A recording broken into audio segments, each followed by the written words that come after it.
आज हामीले शाखा अधिकृत लेभलको शासन प्रणाली अन्तर्गत 1.2 शासनको संरचना, जसमा राजनैतिक तथा प्रशासनिक संरचनाको विषयमा छलफल गर्छौं। Political and administrative structures of governance. यसभन्दा अघिल्लो भिडियोमा हामी शासनको जनरल कन्सेप्टको बारेमा छलफल गरिसकेका छौं।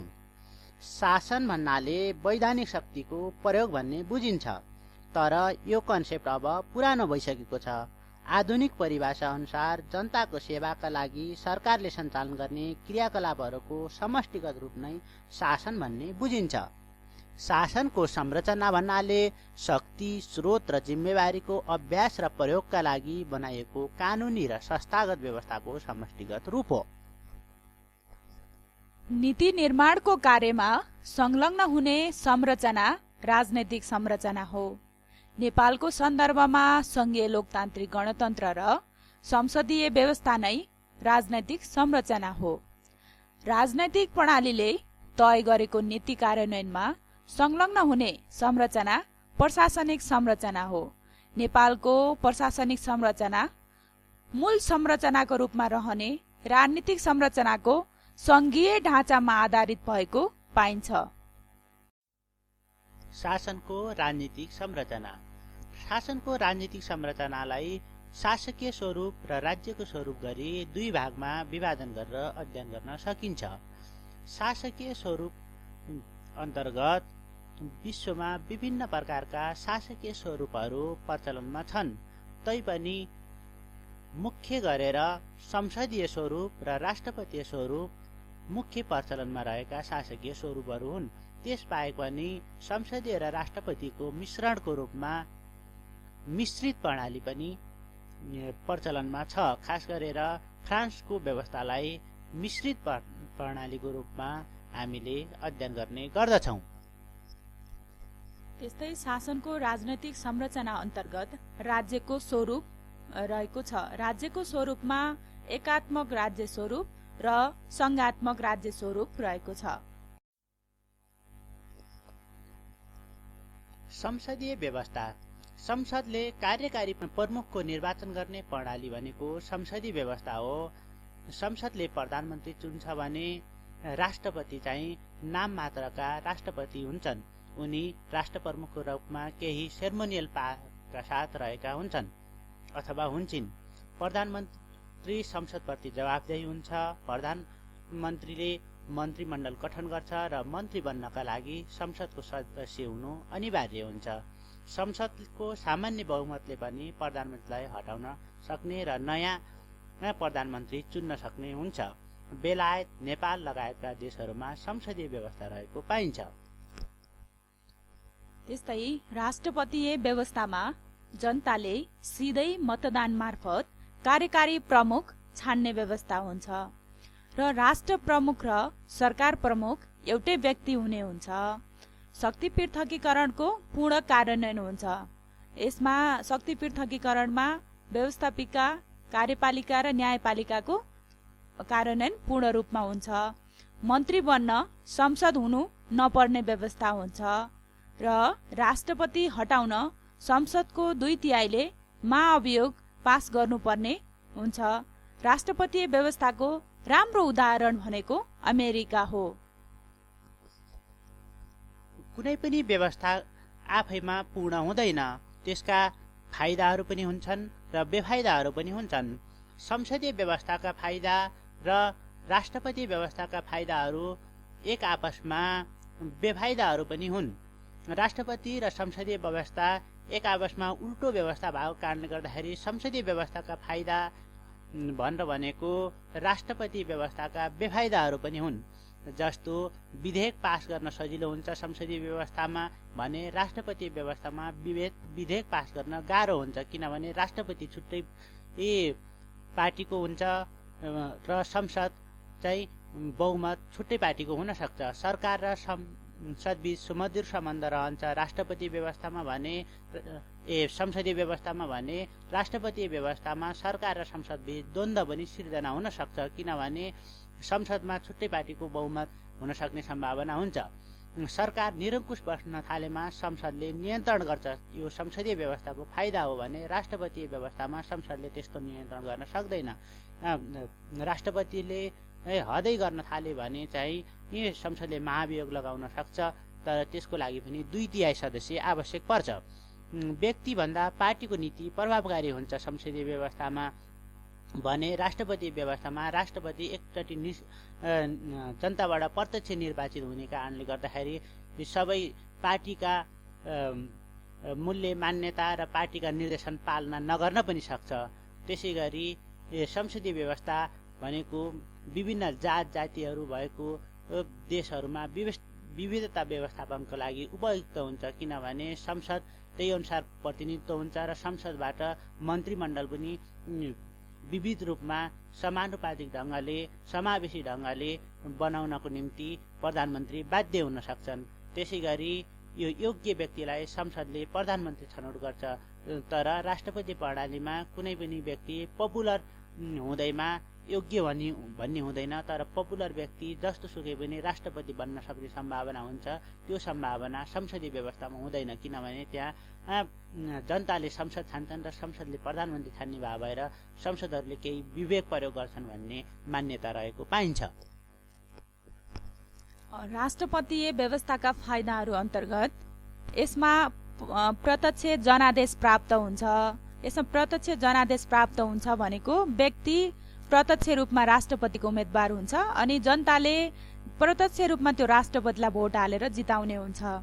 त्यस्तै विज्ञ व्यक्तिहरूको मन्त्रीमण्डल बन्छ भनेर भनिएको छ। विज्ञ व्यक्तिहरूको मन्त्रीमण्डल भनेको त्यो व्यक्ति सांसद नै जितेर आउनुपर्छ भन्ने होइन, ट्यालेन्ट व्यक्ति बाहिर रहेको संसदभन्दा बाहिर रहेको व्यक्ति पनि विज्ञ व्यक्तिको रूपमा मन्त्रीमण्डलमा मन्त्री भएर आउन सक्छ। त्यस्तै शक्तिको स्पष्ट पृथकीकरण हुन्छ, शक्ति पृथकीकरण स्पष्ट रूपमा हुन्छ र राजनैतिक रूपमा स्थायित्व हुन्छ। जस्तै संसदीय व्यवस्थामा संसदले अविश्वासको प्रस्ताव लिने व्यवस्था हुन्छ भने यसमा निरन्तर रूपमा उसले सरकार सञ्चालन गर्न सक्छ राष्ट्रपतिले। त्यस्तै दलीय जटिलताबाट मुक्ति पाइन्छ। संसदीय व्यवस्थामा पार्टीले लिएका घोषणापत्र, पार्टीका नीतिहरू र पार्टीको कुरा बढी लाद्ने चलन हुन्छ भने यसमा चाहिँ त्यो कुराबाट मुक्ति पाइन्छ र सङ्कटकालका लागि यो व्यवस्था उपयुक्त हुन्छ। मैले अघि पनि भनिसके यो संसदीय व्यवस्थाका फाइदाहरू भनेको राष्ट्रपति व्यवस्थामा का कमजोरीहरू पनि हुन् भने राष्ट्रपति व्यवस्थाका फाइदाहरू भनेको संसदीय व्यवस्थाका कमजोरीहरू पनि हुन्। त्यसैले गर्दाखेरि संसदीय व्यवस्थाका कमजोरी भनेको प्रधानमन्त्री प्रत्यक्ष जनादेश प्राप्त नहुन सक्छ। जस्तो नेपालकै सन्दर्भमा पनि माधव कुमार नेपाल 2 ठाउँबाट हारेर पनि उहाँ प्रधानमन्त्री बन्न सफल हुनुभएको थियो, जो कुरा राष्ट्रपति व्यवस्थामा चाहिँ सम्भव हुँदैन। त्यसै गरी यी संसदीय व्यवस्थामा संसद भएकै व्यक्तिलाई मन्त्री बनाउन पर्ने बाध्यताका कारणले गर्दाखेरि विज्ञ व्यक्तिलाई मन्त्रीमण्डलमा ल्याउन गाह्रो पर्छ।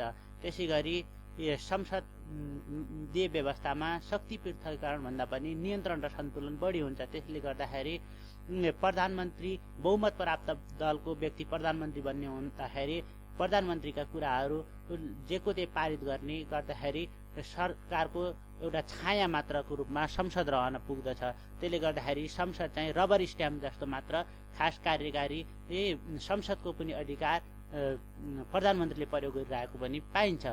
त्यसै गरी संसदीय व्यवस्थाको सबैभन्दा नराम्रो पक्ष भनेको हाम्रो नेपालकै सन्दर्भमा पनि कुनै पनि सरकारले 5 वर्ष पूर्ण कार्यकाल अभ्यास गर्न पाएका छैनन्। त्यसले गर्दाखेरि अस्थिरता, राजनीतिक अस्थिरता संसदीय व्यवस्थामा बढी हुन्छ। त्यसै गरी संसदीय व्यवस्थाको अर्को बेफाइदा भनेको दलीय जटिलता हुन्छ। दलले यो त्यो भनेर भनिराख्ने। त्यसले गर्दाखेरि हाम्रो नेपालकै इतिहासमा पनि दलले प्रधानमन्त्रीलाई कारबाही गरेर साधारण सदस्यबाट निकालेको कारणले गर्दाखेरि पार्टी फुटेका पनि हाम्रो इतिहासमा छन्। त्यसै गरी संसदीय व्यवस्थाको अर्को बेफाइदा भनेको सङ्कटका बेलामा जसरी देश युद्धमा होमिन पर्ने हुन्छ त्यति बेला हरेक कुराहरू संसदबाट पारित गराउनु पर्दाखेरि त्यति बेला कतिपय अवस्थामा कार्यकारी प्रमुखलाई असहज अवस्था पनि सिर्जना हुन सक्छ। त्यो पनि संसदीय व्यवस्थाको बेफाइदा हो।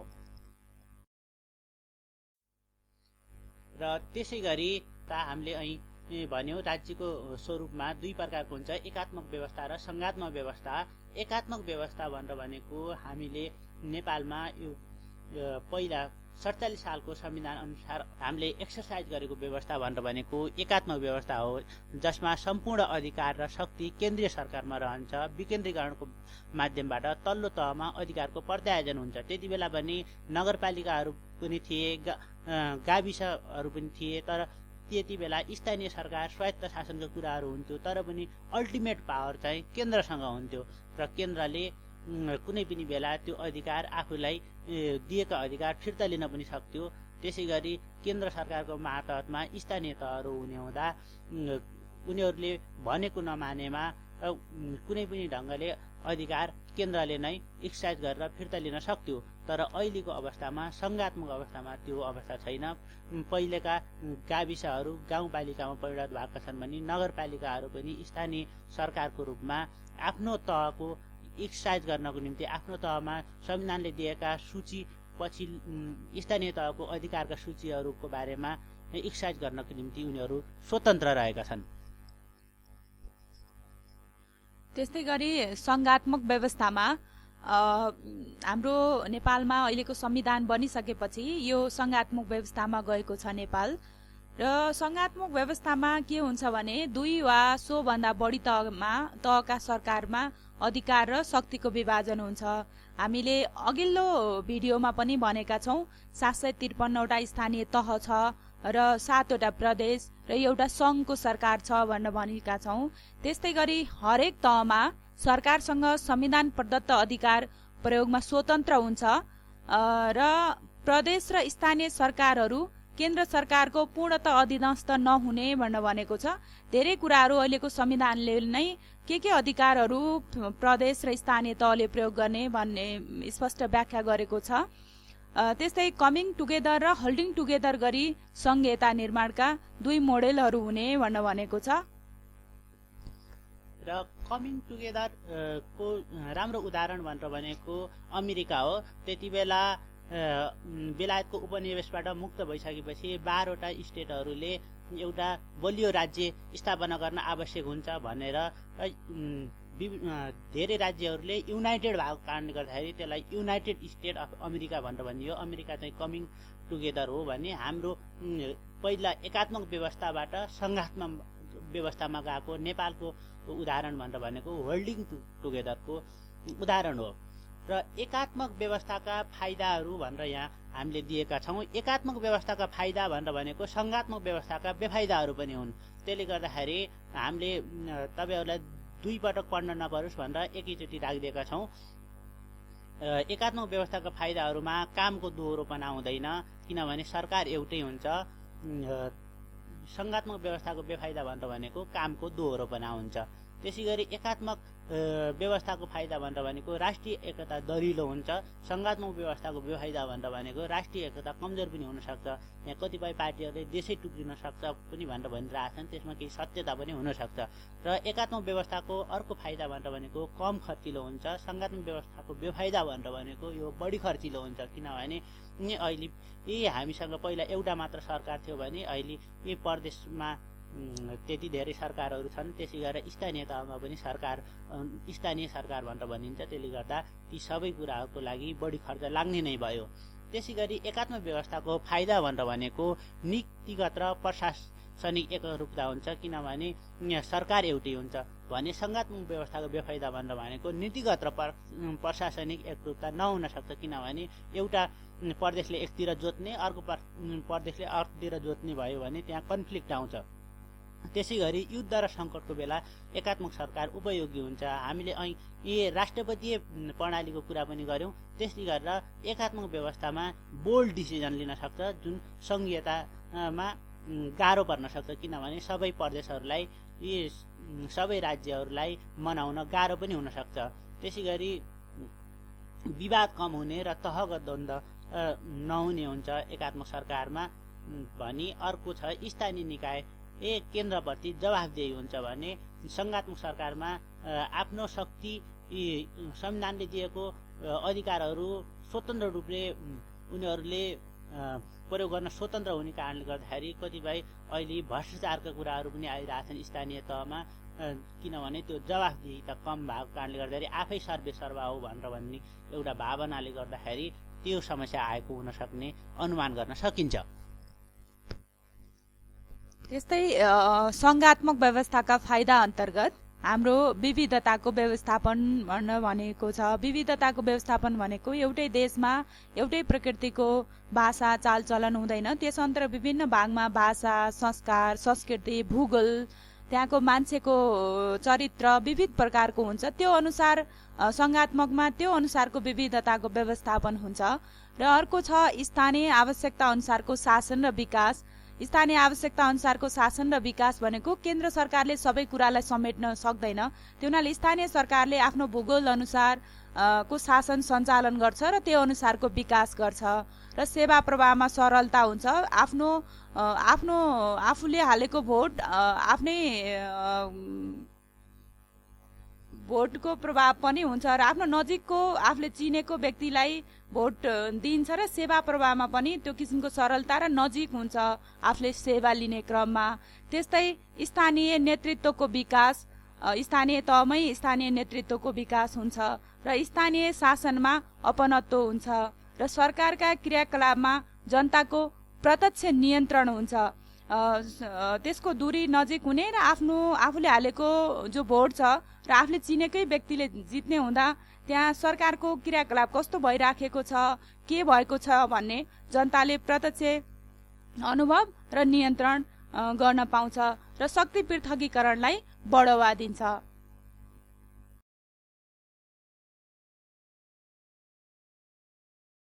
प्राचीन काल गोपाल वंश, महिषपाल वंश, किरात वंश, लिच्छवी वंश र लिखित इतिहास नपाइएको यसमा। त्यस्तै लिच्छवी राजा मानदेवको पालादेखि मात्र शिलालेखहरू पाइएको र लिच्छवी काललाई स्वर्णयुग मानिने भनेर भनिएको छ। त्यस्तै मध्यकालमा मल्ल राजाहरूको उपत्यकामा शासन गरेका छन् र जयस्थिति मल्लको मानव न्यायशास्त्र, राम शाहको न्याय व्यवस्था र 26 तिथिहरू महत्त्वपूर्ण छन् र एकीकरण काल पृथ्वीनारायण शाहको दिव्य उपदेश शासनको मार्गदर्शन भनेर एकीकरण काललाई लिइन्छ र एकीकरण कालपछि राणा काल, राणाहरूको हुकुमी शासन अथवा हुकुम प्रमाङ्गी भनेर भनिन्छ। उनीहरूले जे बोले त्यही नै कानुन हुने, उनीहरूले जे बोल्ने त्यही नै शासन हुने। 1910 को मुलुकी ऐन र 2004 सालको संविधान महत्त्वपूर्ण छ यसमा। त्यसपछि राणाकालपछि प्रजातन्त्रको स्थापना, 2007 को अन्तरिम शासन विधान र 2015 सालको नेपालको अधिराज्यको संविधान साथै 2016 सालको लोकतान्त्रिक जननिर्वाचित सरकार गठन महत्त्वपूर्ण छ। प्रजातन्त्रको स्थापनापछि पञ्चायतकालमा लोकतन्त्रबाट पश्चगमन र 2019 सालको संविधान र 36 सालको जनमत संग्रह। पञ्चायतकालपछि बहुदलीय व्यवस्थाको पुनर्स्थापना, 2046 सालको जनआन्दोलन र 2047 सालको संविधान। त्यसपछि गणतान्त्रिक व्यवस्था, 62-63 को आन्दोलन, अन्तरिम संविधान, संविधान सभा र नेपालको संविधान जारी। हाल संघीय लोकतान्त्रिक गणतन्त्र र बहुलवादमा आधारित संसदीय व्यवस्था। नेपालको राजनीतिक संरचनाको इतिहास बारेमा हामीले इक्जाममा लेख्नु पर्यो भने खास गरेर यहाँ हामीले राखिदिएको विषयमा तपाईहरुले यसरी पनि लेख्न सक्नुहुन्छ, अथवा कुनै पनि राजनीतिक संरचनाको निर्धारण संविधानले गर्छ। त्यसले गर्दा 2004 सालमा पहिलो पटक नेपालमा संविधान जारी भएको थियो, तर त्यो कार्यान्वयन हुन सकेन। त्यसले गर्दाखेरि 2007 सालको अन्तरिम शासन विधान नै पहिलो कार्यान्वयन भएको संविधान हो। त्यसले गर्दा त्योभन्दा अगाडि कुनै निश्चित संविधान नभएको कारणले गर्दाखेरि प्रथा, परम्परा र धार्मिक ग्रन्थहरूको आधारमा शासन सञ्चालन हुन्थ्यो। त्यो 2007 सालपछि आधुनिक शासन प्रणालीको सुरुवात भयो भन्ने हिसाबले पछाडिको संविधानहरूलाई बेस गरेर पनि तपाईहरू लेख्न सक्नुहुन्छ।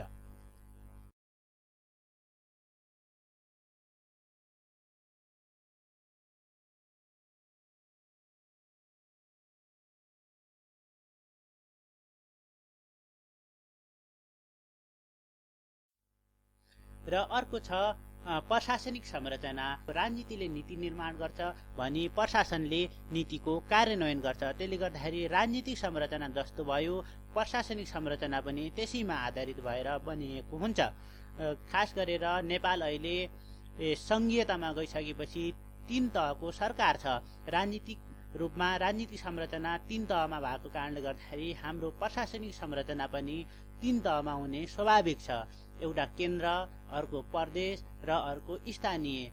र यो पिरामिड आकारको हुन्छ, किनभने केन्द्रमा एउटा मात्र सरकार हुन्छ, प्रदेशमा 7 वटा छ भने स्थानीयमा 753 वटा सरकार छ। त्यसले गर्दा ती सरकारमा 753 वटा सरकारमा कर्मचारीहरू पनि ओभियसली धेरै हुने भए, प्रदेशमा अलिक कम हुने भए भने केन्द्रमा झनै कम हुने स्वाभाविक हुन्छ।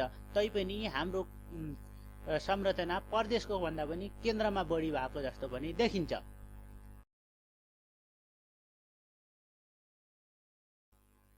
संविधानको धारा 285 ले सरकारी सेवाको गठन भनेर व्यवस्था गरेको छ। त्यसमा केन्द्रमा संघीय निजामती सेवाको कुरा गरेको छ भने प्रदेश र स्थानीय तहहरू गाउँपालिका र नगरपालिकामा सरकारी सेवा गठन गर्न सकिने भन्ने व्यवस्था गरेको छ।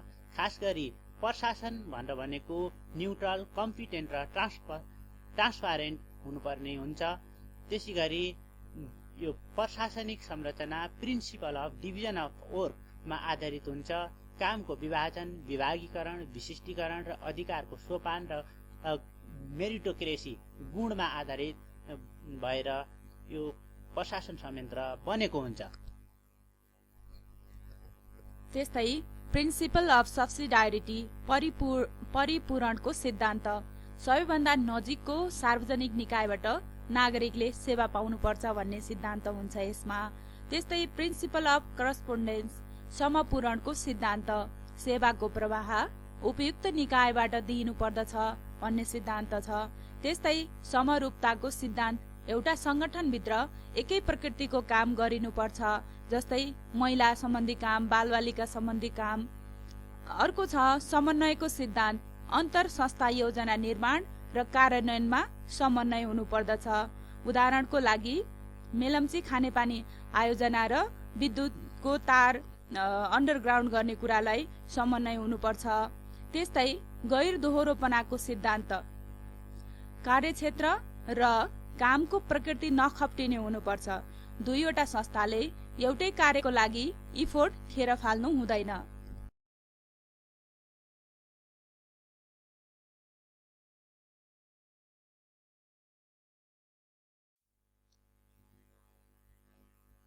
प्रशासनिक संरचनाको समस्या र चुनौतीहरू के छन् भन्ने सन्दर्भमा छलफल गर्नुपर्दा नयाँ संघीय निजामती सेवा अहिलेसम्म आउन सकेको छैन। यो नै सबैभन्दा चुनौतीको विषय छ, समस्याको विषय छ। त्यसले गर्दाखेरि नयाँ निजामती सेवाको भविष्य के हुने, त्यसपछि स्थानीय र प्रदेशहरूमा निजामती सेवा कसरी गठन हुने भन्ने कुरा संघीय निजामती सेवाले बाटो खुलाइदिनु पर्ने हो। त्यो नै नआइसकेपछि तलसम्म अन्योलता सिर्जना भएको छ। समायोजन भएर प्रदेश तथा स्थानीय तहमा जाने कर्मचारीहरूमा उत्प्रेरणाको अभाव, समायोजन भएर गएका कर्मचारीहरूलाई स्थानीय तहहरूले फिर्ता पठाइदिने अर्को समस्या रहेको छ, त्यहाँ नस्वीकार्ने। त्यस्तै गरी स्रोत साधनहरूको समस्या पनि चुनौती तथा समस्या दुवै रूपमा रहेको पाइन्छ। त्यस्तै प्रशासनिक संरचनाको समस्या र चुनौतीमा नयाँ प्रविधिसँग परिचित हुन समस्या अनि राजनैतिक परिवर्तनलाई आत्मसात गर्न आनाकानी, हाम्रो कर्मचारी प्रशासनको संरचना पुरानै ढर्राबाट चलिराखेको छ। राजनैतिक परिवर्तन अनुसार आफूलाई परिवर्तन गर्दै लैजानुपर्ने एकदमै महत्त्वपूर्ण आवश्यकता छ। त्यस्तै प्रोसेस ओरिएन्टेड प्रक्रियामुखी अत्यन्त झन्झटिलो हाम्रो प्रक्रिया छ र कार्य विश्लेषणमा आधारित हुन नसक्नु र अवैज्ञानिक कर्मचारी वितरण र केन्द्रीकृत मानसिकता सुशासन औपचारिकतामा मात्र देखिन्छ। र निष्कर्षमा भन्नुपर्दा कुनै पनि व्यवस्था आफैमा असल र खराब भन्ने हुँदैन।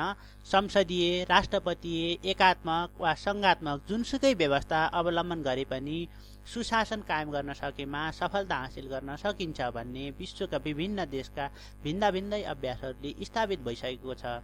जस्तो बेलायतमा संसदीय व्यवस्था पनि राम्रै फस्टाएको छ भने अमेरिकामा राष्ट्रपतीय व्यवस्था पनि राम्रै फस्टाएको छ। नेपालले सुधारिएको संसदीय व्यवस्था अगाल्नुका साथै सङ्घीयतामा जाने फैसला गरिसकेकाले अब वाद विवाद गरिरहनुभन्दा नयाँ व्यवस्थाको सबलीकरण र कमजोरीहरूको न्यूनीकरण गर्नुको विकल्प देखिँदैन। अब हामीले यो शासनको राजनीतिक तथा प्रशासनिक संरचनामा बुझ्नै पर्ने कुराहरू मैले सार संक्षेपमा बताउँछु तपाईहरूलाई। राजनीतिक संरचना भन्दा बित्तिकै तपाईँले नीति निर्माणसँग सम्बन्धित हुन्छ भने प्रशासनिक संरचना नीति कार्यान्वयनसँग सम्बन्धित हुन्छ। त्यस्तै राजनीतिक संरचना अस्थायी प्रकृतिको हुन्छ भने प्रशासनिक संरचना स्थायी प्रकृतिको हुन्छ र राजनीतिक संरचना पदाधिकारीहरू चुनिएर आउँछन् भने प्रशासनिक संरचनामा कर्मचारीहरू प्रतिस्पर्धाबाट छानिएर आउँछन्। त्यस्तै अन्तमा राजनीतिक संरचना अन्तर्गत राजनीतिक दर्शन सिद्धान्त दलको घोषणापत्रद्वारा निर्देशित हुन्छ भने प्रशासनिक संरचना व्यावसायिक मूल्य मान्यता र विद्यमान ऐन र नियमद्वारा निर्देशित हुन्छ। अन्तमा तपाईँ हाम्रो च्यानललाई सब्स्क्राइब गर्न नभुल्नुहोला र हामीले गरेको यो भिडियो तपाईँलाई कस्तो लाग्छ सल्लाह सुझाव दिन नभुल्नुहोला है। धन्यवाद।